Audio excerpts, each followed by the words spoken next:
yeah, the water is a big issue. You got to keep the trees alive. Hey, apples, make them pop, pop, pop, pop, pop, pop, pop, pop. Hey, hey, hey, my name is Rhea Windcaller, and I am the producer and cider MC of this weekly podcast, where we speak with makers, cider enthusiasts, and folks within the cider trade from around the world. Hip, hip, hooray! Bringing us into this here episode was Ian Wright of Calico Cidery. Ian is a cider maker there, and he's going to be the featured guest on this week's episode. We'll be talking about what it's like growing in the high desert region of San Diego County. Calico is actually based in Julian, California, so that's Southern California. Julian itself is about 4,200 feet, and Calico you will meet along the way as you're getting up to Julian. So really like you're coming out of the low desert region of San Diego and then going up, and you have to basically go through Julian to get to the other side, which will bring you down to a national park called Anzo Borrego and the Salton Sea region. So that's kind of like the Palm Springs area, the big area where they have that annual Coachella Music Fest. I just love that region so much. My parents actually lived on the other side of the hill from San Diego County in that Anzo Borrego, Salton Sea area. And just every time I go through there, I've always dug it because as you're going through Julian, you're just seeing apples everywhere. There's 3 cideries in the area, and Calico is one of them, and our featured conversation this week. We're going to be talking more about that. This particular episode, it's a little bit laid back talking with Ian because, well, it's California. It's kind of laid back, and I'm going to be bringing you in to that featured conversation, giving you a sense of my ride along the way and where I was at. So that's going to be bring us back to my time out in Cal in October. And yeah, I'm looking forward to it. Always a nice time to talk to Ian. So stay tuned for that. This here episode is number 347. So we are 3 episodes away from the 350th episode of Cider Chat. And for someone like myself as a podcaster, I look at my life, the way I'm able to put it together, and each season is split in terms of sets of 50. So season 1 was 0 through 50 episodes, and then season 2 was 51 through 100 episodes, and on, and that's why we're now in season 7 and looking at season 8, which is quite remarkable, if I say so myself. Primarily, it's a lot of work to roll out a podcast. It's a lot, especially because I'm kind of a perfectionist, and I know that I am tapping into your airspace, your time. You might be listening on earbuds or headphones, or maybe you're cranking it at the dinner table, drinking some cider right now. Yes, I see you folks out there. I know who you are. There's probably more who I don't know, who I'm just smiling at right now, or maybe you're in the car or hanging out in the cidery, canning away, all the different settings that people listen to Cider Chat. You are the person I am talking to right now, and that just carries me through each season. It's just absolutely remarkable. So all those episodes in there, all 350 episodes, once we hit that mark, will be archived. You could download them at ciderchat.com and listen to on demand, or at any of the podcast app directories. And that archive of episodes is our history. Like, we're creating this history, and we're also telling the stories of some of these people who aren't with us any longer. So this oral history of cider in this present day is setting the platform for the next 100 years or even 200 years. I mean, this is the beginning of the end. It's like a restart to what was going on pre-Prohibition or in other parts of the world. We're bringing that together, not just the story of the U.S., but Cider Chat is really focused on the world of cider. It provides so much satisfaction to me to know that I'm catching these stories while they're happening and being able to share them with you. So if you're new to this podcast, thank you for taking the time to listen. I know that it's important, your time, and I don't want to waste it at all. Just a little touchstone here, I typically jab away here, probably wasting your time, but maybe if you have my sense of humor, it's okay. And we also hear from our sponsors, which we're going to be hearing from shortly, and then we go into the featured conversation. So that's the setup for Cider Chat. That's the way I like to work it.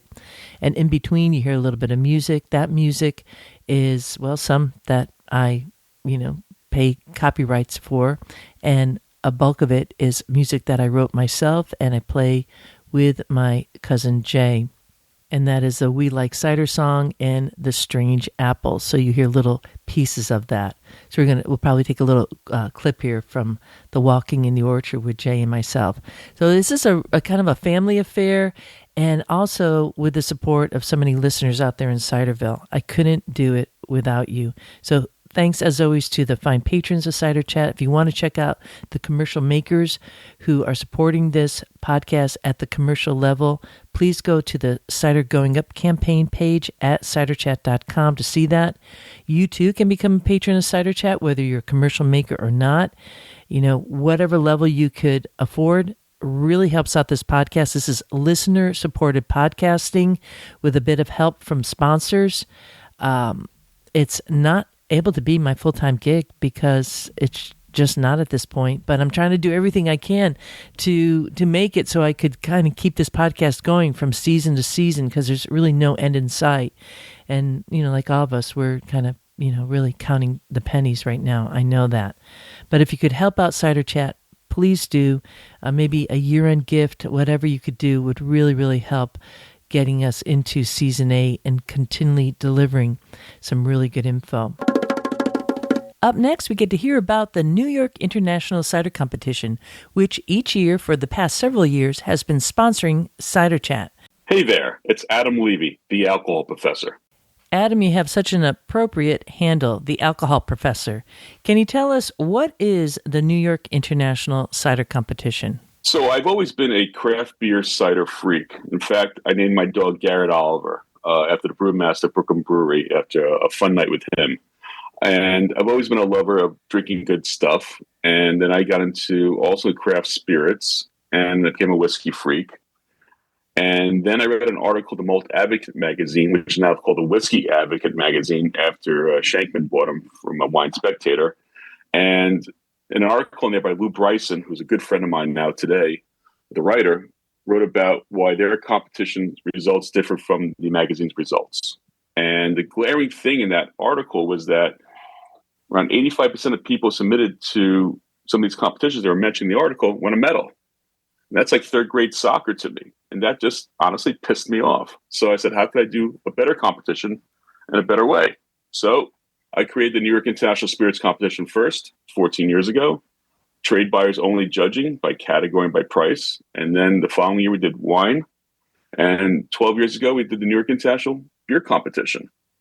And same format, same philosophy, trade buyers only judging by category and by price.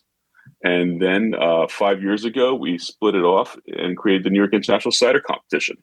We were always judging cider in the beer competition. We just never properly labeled it, and that was my fault. I got the feedback from the cider producers. We talked, we sat down, and we basically decided, let's create a separate competition, which we have. Now it's going to our 5th year. And we now have the New York International Cider Competition. Trade buyers only. They're retailers, they're distributors, they're people who own beer bars, they're cider sellers, people buy for a living, and they sell for a living. Those are our judges. All right, so you heard it from the alcohol professor himself, Adam Levy, the founder of the New York International Cider Competition. Next week, we'll be hearing from Adam a little bit more on the New York International Cider Competition. Again, that's at NYICidercompetition.com and put in the following promo code, CHAT23, to receive $10 off your submission. Next week, we'll be hearing from Adam a little bit more on the New York International Cider Competition. Walking through the orchards. Well, there is a lot going on in the new year, and a big event that happens before the International Cider Competition is CiderCon. That's going to be taking place February 1st through the 3rd. But there is a very good reason to arrive early. One is, well, it's the winter. You never know what's going to be happening with your flight. And so getting there early, getting landed, getting your footing, right? I mean, the Hilton alone that we're staying at, it's massive. I do know some of the back ways to get around. I'll tip you in on that if you see me there, because I already have my hotel room booked. Because you want to do that early. I have my flight, which was so affordable this time around. I mean, I was like, the sea has parted, so don't delay on that. Do this now, because this is a time to get the good deals. And I'm arriving early enough to attend the Chicago Cider Tours. In fact, I'm doing 2 that day. And the first one you're going to be hearing about as we're going to be talking to Ambrosia Borowski. So let's go to that conversation with Ambrosia now. Hi, my name is Ambrosia Borowski, and I'm the founder of Chicago Cider Week. I'm very excited to be one of the many cider friends ambassadoring all of you in for Chicago CiderCon in 2023. I'm also the executive beverage director for the Northman Beer and Cider Garden and the newly founded Green Post Pub, as well as the director of cider operations for Northman Cider Company. I love Chicago any time of the year. It's always beautiful and always a great time to visit all our friends there in Chicago, including you, the rock star that you are. Hoping there's some karaoke, but we'll save that. Anyways, let's talk about the Frank Lloyd Wright tour that's going to be including a tour at Eris Brewery and Cider House that's going to have a lunch and also Overgrown Orchards. What can you tell us about that tour? Frank Lloyd Wright is something that we get to take advantage of here in Chicago. Over the summer, I actually rode my bike out to a couple of the different Frank Lloyd Wright buildings, which are endlessly fascinating to see, and also just super rich in history. But the Masonic Temple of Eris is incredible. And listening to Michelle guide you through that building and seeing what they've done to preserve a lot of that is also great. I highly recommend the Cider Chat episode interviewing the folks over at Eris, because there is nothing like seeing it itself. And Overgrown Orchard, they do everything very minimalist. They do have their orchards just over on 65, not too far from downtown. And they're doing some very interesting things with single varietals, heirloom apples, etc. So I saw that they have their orchard in Indiana, but they're Chicago-based cidery. So you're like throwing out some of your slang here over on 65. I imagine that's Route 65, right? What are you talking about there? Like, what is that about? Because that's a little confusing for me. We have a thing called Chicagoland. And when I told somebody outside of this region that it was called Chicagoland, they laughed at me, and I didn't understand why. Chicagoland does sound funny. But Chicagoland encompasses Northwest Indiana as well, which is called the region.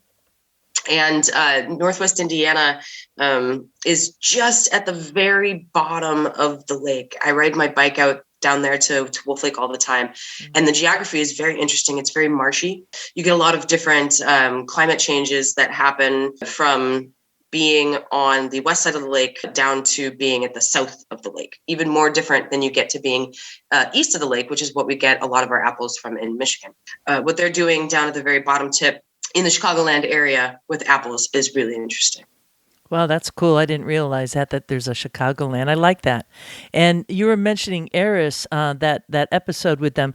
You mentioned Michelle, and her full name is Michelle Foyk, and there's Katie Pisa, who just are total superpowers in their own right, who have that entire brewery and a cider house and a restaurant and an outdoor seating area and all the whole works on that tour. So that's really worth checking out. And that's a Frank Lloyd Wright tour. Get it while you can, because that's selling out for sure. I know that one of the Chicago Cider Tours is already sold out. So she was just talking about the Frank Lloyd Wright tour with a stop at Eris Brewery and Cider House and also a tasting with Overgrown Orchard. Now that one is selling out really quickly. Next week, we're going to be hearing about the Bronzeville tour, which I'm on in the morning, and whoa, don't wait for this episode to come out again. Go to ciderassociation.com. If you're going to CiderCon, and I highly recommend you do, because It is the event of the year for anyone in the cider trade, and if you're an enthusiast, you could also join too, become an association member, and go to CiderCon. Even check out, they might even need some volunteers. I don't know about that, but it's always worth asking to hang out and just be in that scene. It's fan-freaking-tastic. Anyways, next week we're going to talk about the Bronzeville Cider Tour, and we also have some info on the historic Tavern Tour too. I'm going to both of those. I'm doing 2 tours in one day, and you can too. Check it out at ciderassociation.org. Dancing in the streets. I know there's going to be dancing in the street at CiderCon 2023. I mean, Chicago, watch out, here we come. Up next, we have our featured guest, Ian Wright of Calico Cidery in Julian, California. Now, we're going to roll into this episode first with a little clip that I pre-recorded on my way up to Julian. This entire recording took place while I was out in California this fall on this whirlwind trip. I mean, if you've been listening to the podcast for a while, you knew I was in France. Then I had to go out to California. I'll talk a little bit about that. And I did this recording because I was thinking about you out there listening right now. I wanted to give you a flavor of why I love California so much. I just love the open spaces and a little bit of the scenery. If you haven't been in this area, specifically like Julian itself, it's important to know like how to get there and why you want to get there. So this is for you. And then we're going to be going out into the orchard with Ian. I arrived at Calico Cidery, and immediately, like he had been pressing all day, I knew he had a little bit of difficulty because they were dealing with pears, and you know how persnickety they are, and it kind of bunged up the press. So the guy was kind of worn out, but like he didn't like hesitate a moment. He immediately handed me a glass of cider, which is just so freaking welcoming. And we got settled, and then we walked out to the orchard, sat down at a picnic table underneath a beautiful old tree. See, it's right on the route going up to Julian proper is the cidery, and there's 2 entrances coming in, and they have this cool cider house. Now, I was using a remote recorder, little microphones for each of us, and you'll be hearing some like background traffic. Mind you, it is not noisy there, but these microphones are picking it up. You'll also be hearing some birds in the trees, some voices with happy people in the orchard walking around with cider, because that's what you get to do. But I just want to give you a sense of this place. I dug it so much. You know, I was kind of like needing to get grounded, and it's like going home. It's like going to the Church of Cider, right? You go in, and it's this open air building. They are able to open up all the sides with these shed roof like overhangs coming in. It's right next to the main road, but there's these giant trees that protect it from the road, like the energy, and these giant rocks. That's super cool. You walk in, there's this beautiful, I mean, stunning bar there. Just makes you feel like, I don't know, Wyatt Earp or, you know, somebody like a Western hero is going to be like there and sitting at the bar. It's just really inviting. Folks are super friendly. I got to hang out with Ian and friends, and I had my bottle of Calvados that I brought from France. I stayed there many hours after this particular recording. And during this whole scene while I was hanging out there, you know, I was traveling up through the desert, going into the high desert area where it's located. And while I was there, we had a hailstorm, an amazing hailstorm. I mean, I was kind of concerned about my car for a little bit. And it just was pounding down, and here I was stuck at the cidery with everybody. I couldn't have been in a better place. Just charming chit-chat with everyone. Then they hooked me up with the perfect place to get dinner to go as I headed back to my hotel. The next morning, I recorded an episode in the hotel room. That episode's already out. It's with the tasting with Eric Bordelais. I'll put a link in the show notes. That was after the night hanging out at Calico. I was sitting in the dark at the hotel lobby of this like 1880s hotel in the center of town. It was just such a cool landing. I really appreciate all the good vibes at Calico and the good cider, and a little bit more about high desert apples and cider making there. Without further delay, let's go to this conversation with Ian Wright of Calico Cidery in Julian, California. And with this first clip of me rolling up the mountain, I should say, into Julian.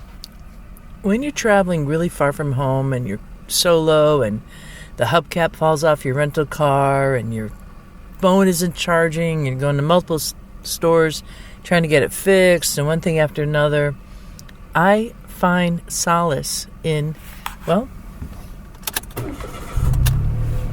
being able to start my car. It works. Being able to take a moment to chomp on an apple. On my way to Julian, California, to go see Ian at Calico Cidery, find out what they're doing up there. Taking advantage of this time that I have here in California.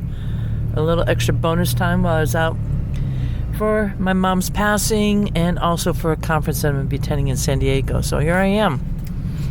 Luck and circumstance has thrown me here and brought me back to the desert, going up one of those windy, twisty roads in California where it's just a huge drop-off on one side. There is a railing, though. So in the movies, you'll see not too many railings, and actually, that is quite true.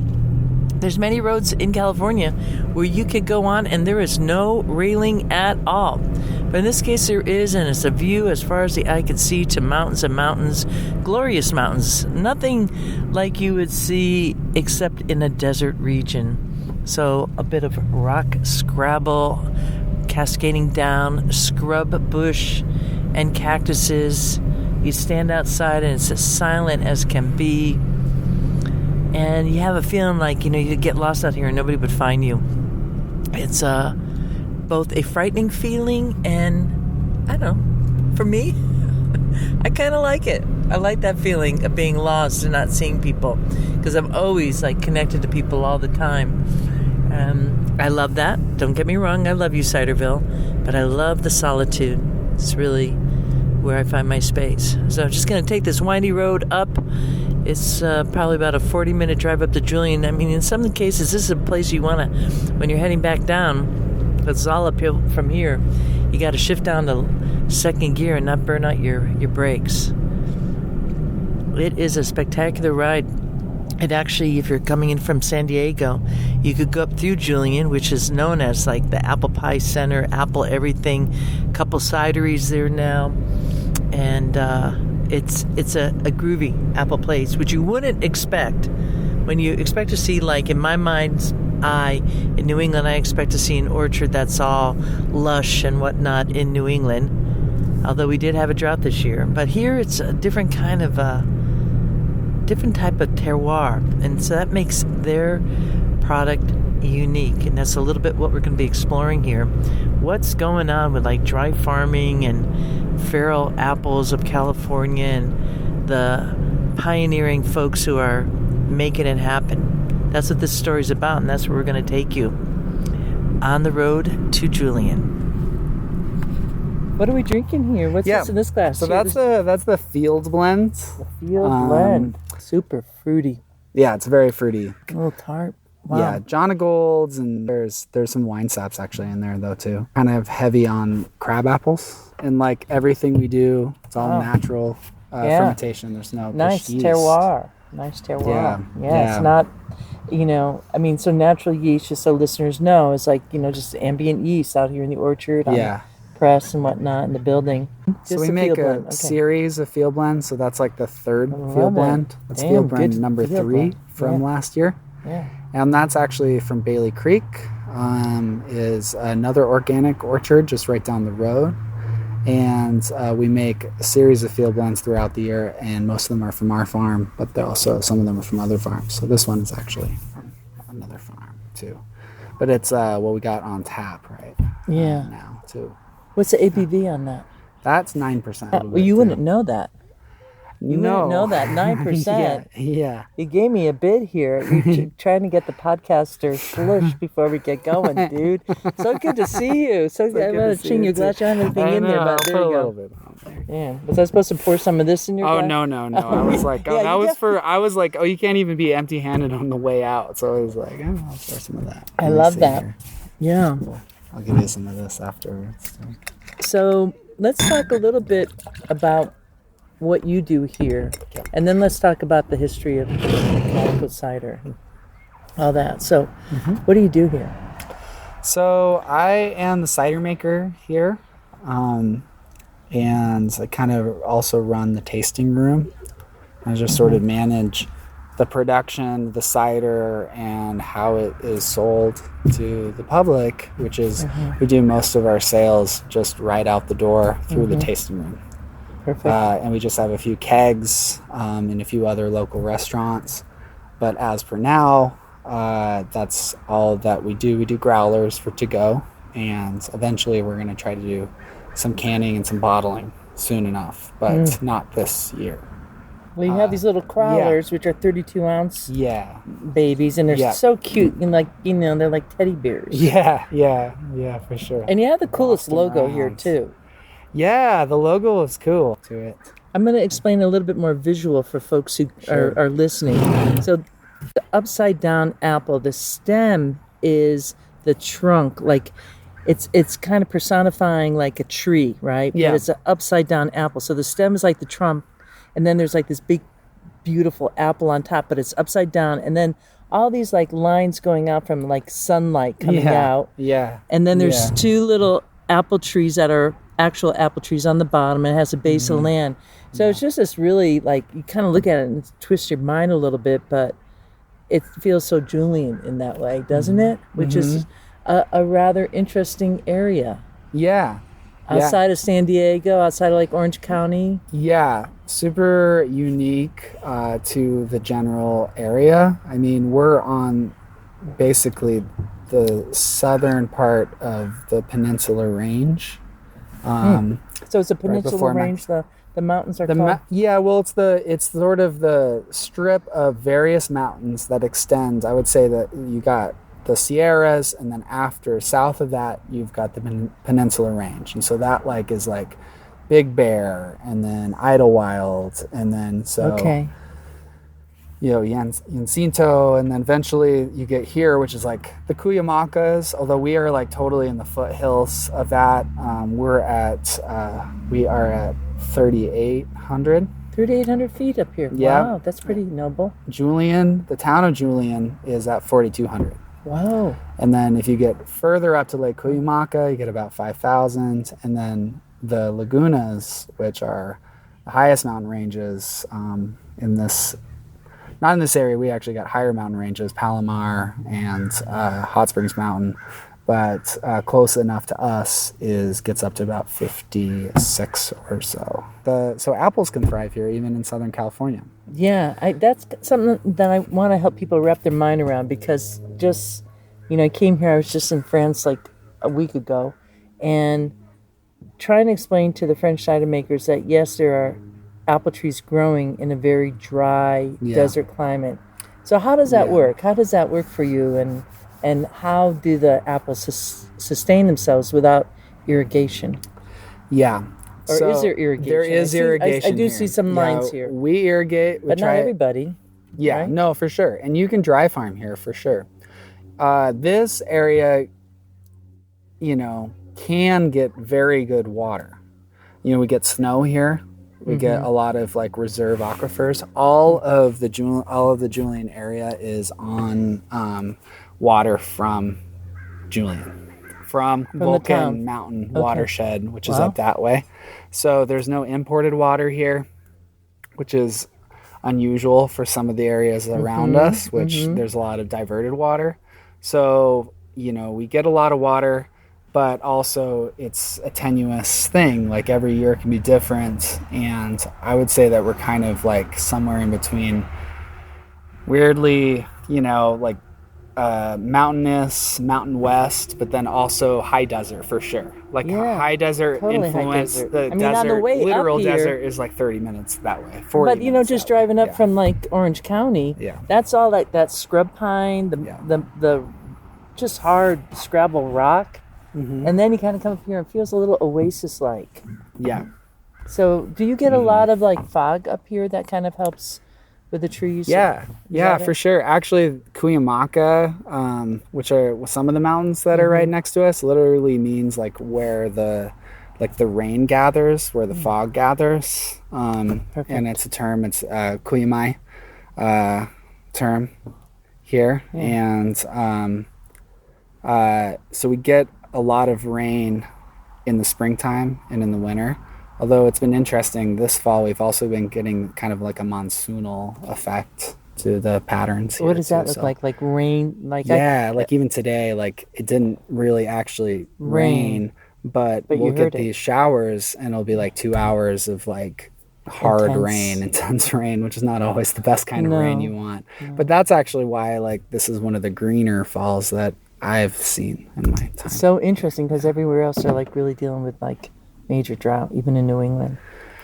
Yeah, for sure. And we're still dealing with that. I mean, the rain, you know, it unfortunately our water is a big issue here, and the last 2 years haven't really been great. What we really need is snow, and we haven't been getting enough snow. And the snow really matters. I mean, that's one of the reasons people come up here. They want to see the snow, and it's so unique to be able to see snow an hour away from San Diego. Totally. But if you don't get the snow, I mean, it's not just bad for the tourism, it's bad for the whole thing. But we're fortunate enough to be in a good spot. We're at like the confluence of all these local creeks. They're dry right now, but you come back in the spring, there's water that runs through them. Good. Yeah, well, it feels really green. We're sitting at a picnic table underneath what kind of apple tree? Beautiful old one. Like old. Yeah, if I would guess, it's probably a Rome in here, or like Hawkeye, which is basically just Red Delicious, but like an old version of Red Delicious. Nothing too exciting cider wise. But the orchard is kind of divided into a few different sections. These are some like the oldest trees for sure. They're probably like, over 60 years old, 60, 70 years old. What's the history of this property here then?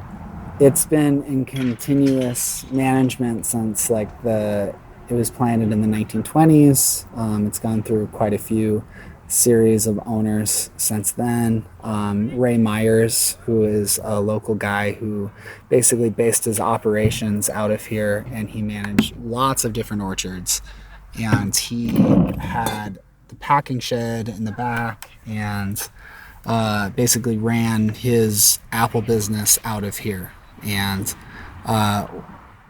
Conrad, who is the current owner, it's his family's orchard, has owned it since 1980. 1980. And that's a long stretch. Yeah, it's a pretty decent stretch.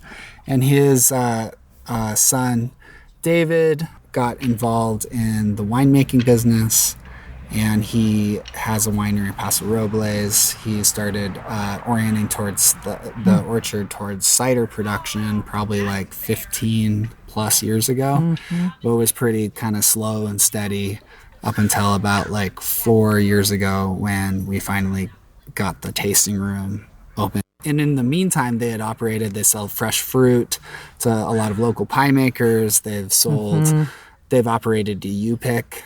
U-Picks are huge here. Yeah, it's kind of like micro, like East. Gets people out there. Gets people out, yeah. We have lots of small orchards in New England. Exactly. We don't have like the large orchards of Washington State. Yeah, exactly, yeah. But it's the same kind of thing. Yeah. Are any of the Calico ciders going out to Paso Robles or? Not really, no. Nothing is going outside of Julian, really. Well, you're just selling out because you're slamming it. Yeah. Right? Yeah, luckily a lot of people come to us. If we were in the middle of nowhere, it's a destination. But yeah. I mean, this is a destination. Yeah. Touristy, you go up to the center of Julian and there's like apple everywhere. Yeah. And it's really cool. Yeah. So dry farming, let's talk a little bit about that, because that's not something that everybody, it's kind of like the norm to say, oh yeah, we're dry farming in California, but not in other parts of the world. So can you explain that to their friends out in the rest of the world and to me? Yeah, for sure. Dry farming just essentially means you don't irrigate. You are just relying on what is in the water table, and that's it. And how do apples survive in that? Because they do need water. So. They look for the water, and there's a lot more water in the soil than one would think. It depends on how good the soil is too, and where you're located. It gets really dry here and hot. No humidity, no moisture, completely dry. Because you only see this in like California. I'm not seeing it out here, but where you see the sticks up against the tree to hold it. Is that because there's a certain fragility around a dry farmed apple tree, or we don't do that on the East Coast? Yeah, that's interesting. I don't know. I mean, do you do it in this orchard at all? We do. Yeah, we do that. Yeah, Because is it winds? Like the winds are intense? No, it's like the loads. If you don't? It's more of like the loads are too like they bear too much, and then especially the old trees will just sort of fall over. Yeah. But we don't have that as much of a problem in our back orchard. I think the trees, one, are a little younger, maybe has something to do with it. They're also they were trained, in my opinion at least, in a better way from the start. These are a little more vulnerable. They're very old school, open center trees, and so that when they lean out a little bit, they really lean. Yeah. But that might totally have to do with it. I could see, in the West there being a little bit more brittleness to I was just trying to try to explain that. Wood. I had no answers. Like, why the heck? You know? It's unusual. It's the only region I've seen it in, but maybe there's other regions too. I don't know. On the West side, it's easier to grow fruit organically because it's you don't have to deal with the disease and the pests. Right. But what you do deal with is heat and water. I mean, I guess you deal with heat on the East Coast as well. But the water is a big issue. You got to keep the trees alive. Totally. And the fruit, I think in some ways you grow really good fruit here because we don't try to pump up our trees, or our apples. It's like we actually want a higher concentration of sugars. We want a higher, flavor. I think there is kind of a correlation between like a concentration of like sugars to, the expression maybe this landscape wants to kind of express. I think there's potential in letting the tree just grow the fruit, it kind of how it wants to sort of grow the fruit. But if you're trying to pump it up with water and get enough of like juice for it, and well, that would be like a grocery store thing because they're selling by the pound, but the cider maker does not want that. They want high bricks, high sugar in the fruit, but not dried out either. So for sure. Are most of the sizes of the apples, do you have like a standard size? No? I would say, on our orchard, it's kind of like... He's putting his two thumbs together and two like pointer fingers together, so like a little round 3 inches. So. Okay. Yeah, 3 inch width. Yeah. It's like kind of small. It's like snack size, you know? Not any 1 pounders or 20 ounces or whatever. Not necessarily our orchard, but we're getting some fruit, from Bailey that is big. So I don't know. Maybe they're pumping them up a little bit more than we are. I kind of like them. The press likes them a little juicier. I'll tell you that. Yeah, that makes a big difference, no doubt. Yeah. Yeah. It doesn't like the rock hard, apples even, though I might, Now, how did you get into cider making? I'm from Washington State. I'm from Pullman, Washington originally. And I moved back there after college and started working both on an organic farm, actually the Washington State University Organic Farm, and I also worked for a nonprofit that gleaned fruit from all the fruit, a lot of residential fruit trees, a lot of old orchards, all What were they doing the with that? The nonprofit. What kind of nonprofit are we talking about? It was a food nonprofit. Okay, they weren't making any cider. Okay. Yeah. So, but the gears were sort of turning in my head a little bit at the time. Yeah. Saw all these crazy trees and just really got into trees and orchards. And so I started working on orchards in Washington and in Western Washington too. Up in near Bellingham and Everson, Washington. Nice. Cloud Mountain Farm. It's a great nursery / farm up there. And eventually moved down to San Diego. where my fiance is from, and fiance. Yeah, Ian, came all over right, well, again. congratulations. Oh no, he's blushing a little bit in the most adorable way. And well, everything your life is changing rapidly, but you're in the right place here. Yep. Congratulations. Yep. It's all about the apple trees make you put down roots in a way that you never imagined. Yeah, just kind of stumbled into Julian because it was probably the closest place to San Diego. We had a brief stint in Mendocino working on an orchard up there, but we ended up here in Julian and found these guys. I actually found their cider on tap at a local bar. And I was like, wow, that's kind of crazy that there's cider made from local apples. So I called them and then, just started working here. There you go. You get kind of pulled in. It has such a nice vibe here.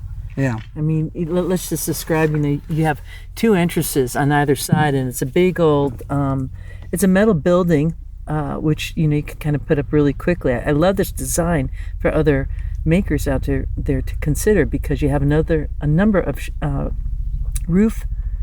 shed roofs coming off, which gives more sitting space, a nice entrance, and as you drive by, there's one parking area, and you drive by, there's a second parking area on the other side, and it's just like a total, in that California way, all open area with some heat lamps, but really super inviting. Just a gorgeous setup.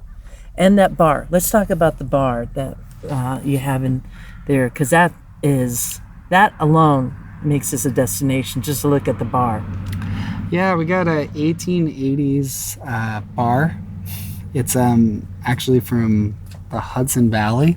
Athens, New York. Oh my gosh. Wow. Yeah, it was just a fortuitous find online. They were looking for something that could give sort of a gold rush, old time flavor. And it fit like the right dimensions for the pre-existing structure, and it framed even like a pre-existing window so well that like the place where the mirror originally was in the bar is now where the window kind of just sort of faces it. So when you are sitting at the bar, you just sort of look right through the window into the orchard, and kind of ties the whole experience together. When I work in the tasting room and tell people about our process and everything, it really helps to just sort of point behind me. Perfect. And say like, this is these are the trees that you're drinking from, essentially. I love this tasting room. It is super inviting. Hay bales as a seating area. It's all picnic tables, like the one that we're out in the orchard, all over the place. Everything's just saying welcome, come in. Enjoy the experience, and just from the get-go, I'm enjoying it. Partly because I adore you, but also because it's like really a cool space. I wouldn't expect you to be anywhere else but a cool space. So, quite fitting, my friend. Yeah. Thank you. The Youngs, who this is their family's farm, and they're busy with a lot of stuff. They have a lot of projects at work, but they've really got this great sort of kind of just sort of spirit to what their vision is. They they want to just sort of a place that feels good, it's inviting, it's laid back. So folks come in, they want some cider, they have this field blend. Everything is on a rotational basis, so we make everything one time a year. Start serving that year's harvest probably about like 6 months into it. Some things get more of an opportunity to age than other things. Mm-hmm. Some things are served a little younger, but we only typically have 4 ciders on tap. And then we also have 2 different kinds of natural wines, which are a little bit of a different thing. We do natural wines all made here at the cidery. Okay. But they're through a connection up in Paso Robles, one of David's connections. They're all from a dry farmed organic vineyard up there. Oh my goodness. So we do that. We do 2 different kinds of wines and always 4 different kinds of ciders. We got flights, and the most popular option is like a flight of 4 because people want to try the different kinds because it changes a lot. And then we do pints, half pours, that sort of thing. And so again, so it's an organic orchard, and you're not using any culture yeast at all, so it's all wild ferment. Do you do any sulfiding? No sulfiding. No? Yeah, and part of the reason we're able to get away with that is Just a little bit, buddy. There, okay. That's okay. That's a beautiful. Look at that. That's the field blend was a really rich golden color, and this is a much lighter straw. Yeah. So this, what we're drinking now is, we do a mixture of very traditional kinds of ciders, but also experimental ciders, co-ferments. I mean, we do co-ferments. This is Yummy. apples and pears from our orchard. And Smell then the pears. And then we have persimmons and guavas from San Diego coast. Damn. Literally just handpicked from a little grove down the hill Cheers. from us. Wow. You expect like the nose a little bit, maybe it's going to be super tart, but it's not. It has just enough bite there to kind of make your mouth go boop, and then it like really falls back nicely. It's not like hanging out and saying, I'm going to make you suffer here or there. It's just like kind of like just slides right down the palate. Yeah. Sweet, Great. man. That's really nice. I love it. Yeah. Yeah, that's been I'm impressed. the summer. Well done. The summer. I don't want to say slammer because you shouldn't slam it at 8%, but it's been a fun one. And we just we actually just ran out of the keg of that one, so it's coming back. But we just picked the guavas, and the cold storage right now is just like full that smell, and it's just like in connecting it to this, it's like, okay, yeah, that's How are you integrating the guava? Are you actually putting it in the press, or is post the pressing? We put it in the press. We just mix it with just the apples and the pears, like literally on the conveyor belt, like going up into the grinder. We just like put here's a guava, a couple of little guava. Yeah. When you're doing like a co-ferment with whatever, I think that's great, but I want the apple to be there. Sure. And so you have the apple ruling, but yet you have that tropical. So how are you figuring that out, Mr. Cider Maker, to like really keep that right on? I think I got a little lucky with that one. That one was a little random in terms of how we blended it. But basically, it's heavy on the apple. It's like 60% mix of more dessert fruit apples, but also tart dessert fruit apples. There's like Jonagolds in there. There's, more like tartar varieties. There's also, we always add a lot of, to the varieties that aren't like cider apple specific, always add like high slep crab apples or other crab apples in there and just give it a little more tannin. Yeah. But then and you have that little bit of astringency just at the end, just enough to like draw it in and balance out the tartness. Nice. Yeah. You really have that right on. I have that right there. I appreciate that. The back. Yeah. Really sweet.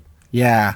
Yeah. I always want that one to be like, it's lively and bright. And the guavas, we kind of mix it with the pears and the apples at the same time. There's not a lot of juice to the guavas. So you're kind of like a quince. Yeah. But once it gets like, I think the co-fermentation like process as opposed to sort of extracting and blending, which can be totally appropriate in other contexts. I think when you co-ferment, there's just that dynamic interaction between the fruits that are going on, and it kind of just really opens up the flavors a lot because the guava is just so pronounced. I would say, if anything, the persimmons are a little bit more limited in that one, but persimmons are particularly hard to press. Yeah, like how do you I think that's something that out? I would probably actually do some kind of blending or mashing. Post after? Cut it up and let it just sit in the primary and get it sucked out that way. We might do this year with that. We're going to add, we're going to make our first, our Devil's Punch Bowl. That's what that's called. This is what this is called? Yeah, the Devil's Punch Bowl. It's called Devil's Punch Bowl. It's, because it's kind of punchy with all the different tropical fruits. And then there's... it's also named after a local swimming hole that's here as well. Down on the down low swimming hole. Okay, all right. Not so Rio much. will be there later on this evening. Yeah, you just have to hike, About 5 miles miles. to it there and back. Yeah. Okay, well, never mind. Yeah, really delightful. morning. Yeah. The thing is if I saw that name, I'd be like, I'm not so sure because I'm not like a real big punch person, in style. But this is so refreshing Yeah. and has complexity that is really delightful in the glass. And you did it, man. I hope that you could do it again, Ian. It's really beautiful. Yeah. Yeah. Yeah. Oh, yeah, we will. And 8%. 8%. So is that the pretty much 8-9% that you're doing? Yeah.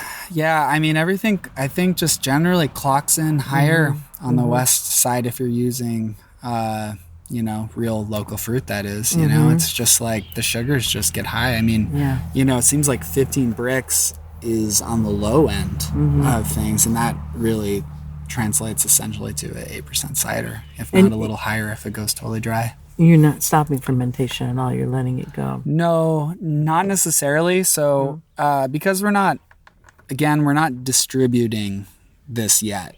So there's a lot of things that we do that are unique to having just putting things Tasting room. into cold storage, into kegs, and then we take them out.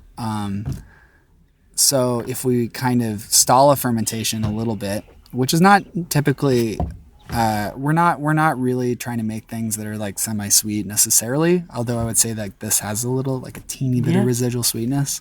And that's basically just from The fruit.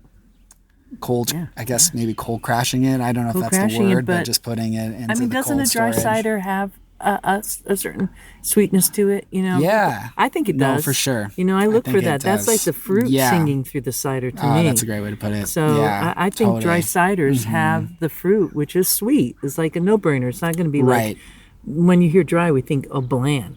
Not at all. I mean, Yeah. so yeah, maybe you cold crash it, but I think if you're letting it go all the way through and dropping down the gravity, that's all the fruitiness there that you were able to capture Yeah. at that moment and not lose in the ferment, Yeah. which takes some skill, right? Because you can really lose that during the fermentation. I mean, everything we do, we're not as much in the single varietal kind of world, although we do a single varietal wine sap, and we actually have a single varietal Northern Spy today too. But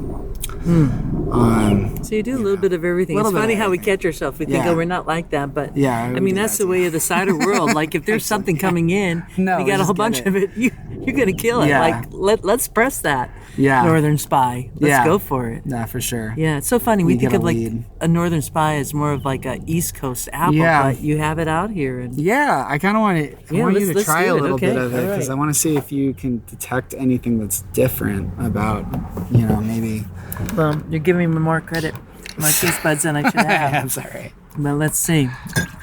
Okay, so a little bit darker than the Devil's Punch Punch bowl. So this is a nice amber, and little caramely coming off of the glass there.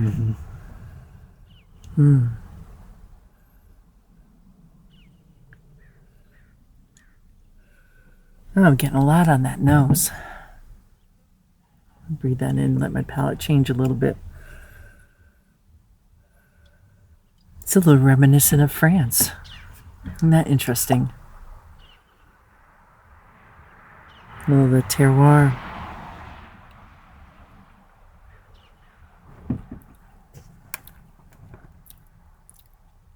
That's delicious. Delicious. I got it in the nose and it followed through in the glass. Where some Northern Spies that I have from the East Coast are a little bit more bright. And this is very deep, kind of like caramely in a way that I didn't expect it.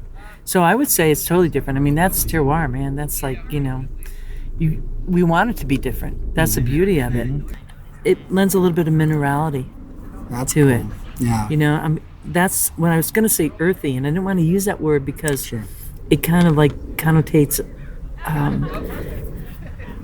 don't know, could be Dirty dusty or to something. some but, people. But Yeah. it doesn't to me. Yeah. This is like, just feels really grounded. It's like you drink it and it's like, you feel the tree.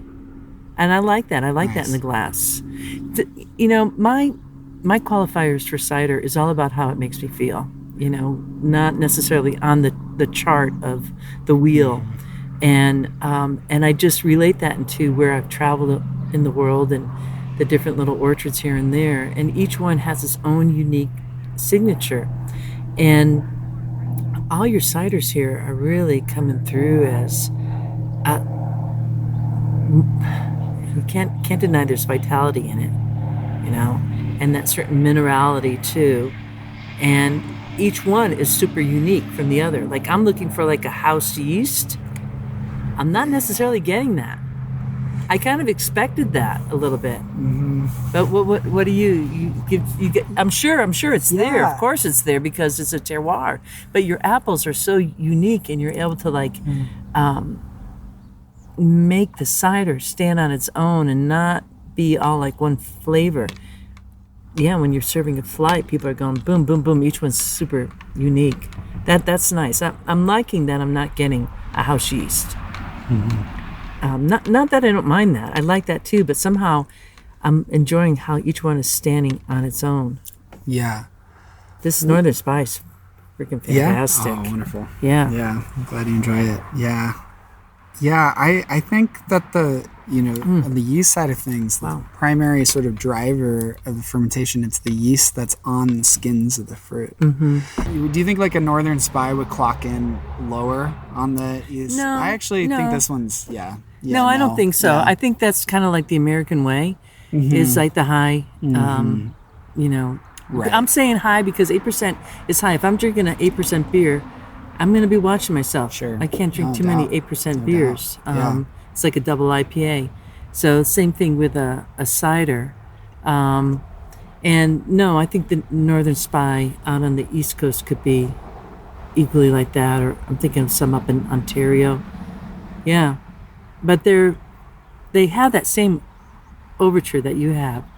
But this is really signature to your orchard. And that's the beauty of it.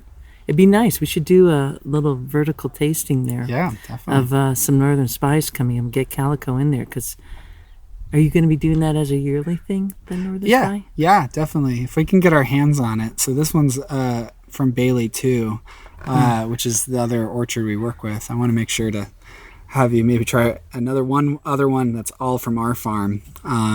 You were saying you weren't doing a single varietal, so you're doing the Northern Spy. Are you doing anything else? Yeah, we do the wine sap. Yeah, we got wine saps. Okay. Yeah, so we'll take that back. We'll edit that out. Edit that out. No. Yeah, we got our wine sap, and we even do like on tap right now. I don't have it out here, but we have a Jonagold single varietal that I really like. 7%, which is a little more sessionable, a little bit. And it's just like sour. It's more just like fresh and sour and light.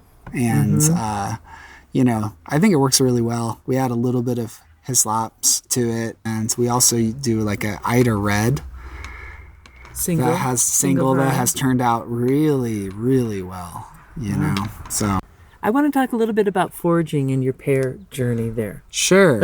So you are foraging and you do make some perry. I mean, the thing about the foraging is that we don't really do it for Calico. I kind of do it on your own. Okay. Yeah. Well, that's okay. Yeah. Because that's a benefit for Calico too, that you're just upping your game. Because to be able to become a good perry maker, that just only helps your cider making. Right. Let's face it. I mean, to be able to deal with the pH and all that, you have to be on. And so it's a win-win for all. Right. I still am wrapping my head around pears. I think the natural fermentation, because we're not pitching any yeast, and that's hard with pears. I just feel like it struggles, like, because like with the cider, it's like if I can get a pH like in the mid 3.5 up, that's like to 3.7 and a little bit below that, like I can get a pretty good solid steady fermentation. But like anywhere above that, and pears are pretty consistently like close to 4 that we find, and they just can go south, and really there's quick. the sorbitol issue too. So it's like, I don't know, still working on it. I think at least what we've done in Calico, the Calico context is that we're doing a little bit more like co-ferments. They're not like true Perry's, they're more like pear ciders. Like what we had here with exactly. the Devil's Punch Bowl, which had some pear in it. Yeah, but you were pressing pears today. What are you going to be doing with that? Blends that we do called Pomona, which is apples, pears, and quince. Everybody's smiling at that one. Yeah. Apples, pears, and quince. And do you know what kind of quince that you're using? I'm pretty sure it's like pineapple. Just, again, about the orchard here, the light is coming in onto this tree. We're getting like the lights going slowly into the Pacific Ocean, dropping down to the west of us here. We have this beautiful lighting in the orchard. You said how many acres are here? There's close to 30 acres. 30 acres. Yeah, in production. Here, which is really tremendous. And the sizes of these trees, they are not high trees, but are they standard trees? We have a few standard trees here, but mostly everything is on M111 rootstock. Even like the tree behind you, which is a really old one.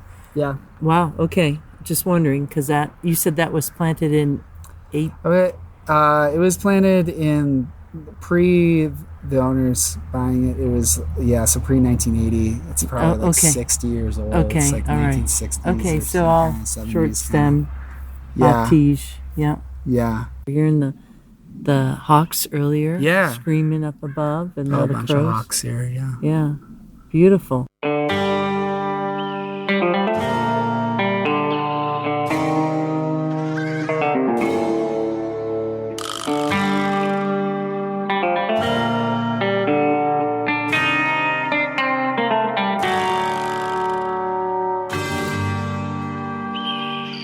That was Ian Wright of Calico Cidery, based in Julian, California. I hope, like me, you get to stop there, check out the tasting room, hang out at the bar, say hi to Eric, the bartender, meet all the fine people, and take a walk about the orchard. And maybe, like me, I almost can guarantee you will be able to see that hawk that was just screaming in the background. Don't forget to check out the New York International Cider Competition at nyicidercompetition.com and put in that promo code CHAT23. And never too early to sign up for those Chicago cider tours for CiderCon. They are selling out. Go to ciderassociation.org. And with that, I leave you here. This is Rio Wind Caller signing off for now. Looking forward to seeing you in Ciderville.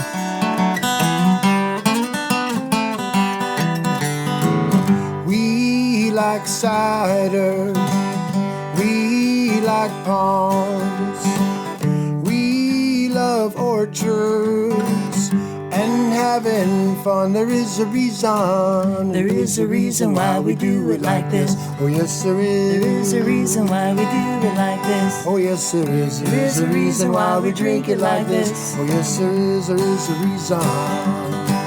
We like walking through the orchards, dancing in the streets, smelling all the blossoms, kicking up our feet. We like cider, we like ponds, we like orchards, having some fun. There is a reason why we do it like this. Oh yes there is. There is a reason why we do it like this. Oh yes there is. There is a reason why we drink it like this. Oh yes there is. There is a reason. We like walking through the orchards, dancing in the streets, smelling all the blossoms, kicking up our feet. Oh yeah. We like cider. Oh yes we do. We like ponds. Oh yes we do. We love orchards, having some fun. There is a reason.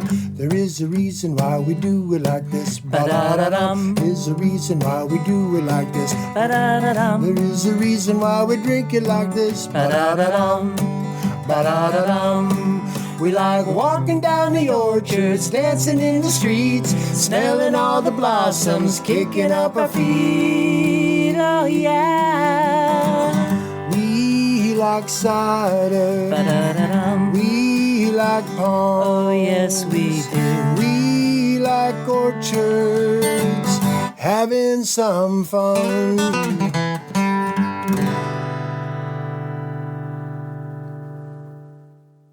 Yeehaw!